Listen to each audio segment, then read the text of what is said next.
Sa isang classroom, tinawag ng teacher si Juan. Teacher, Juan, kung bibigyan kita ng 2 pusa, tapos dadagdagan ko pa ng 2 pusa, tapos dadagdagan ko pa ulit ng 2 pusa. Ilang pusa na ang meron ka?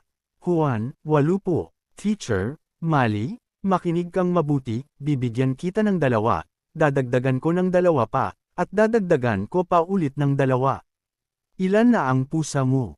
Juan, 8 po ma'am. Teacher, hi. Naku Juan, sige ganito na lang, baka nalilito ka lang.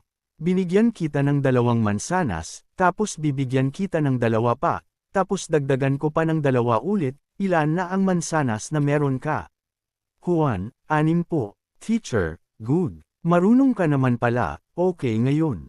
Kung bibigyan kita ng 2 pusa, at dagdagan ko ng 2, at magdagdag pa ulit ako ng 2 pa, ilan na ang pusa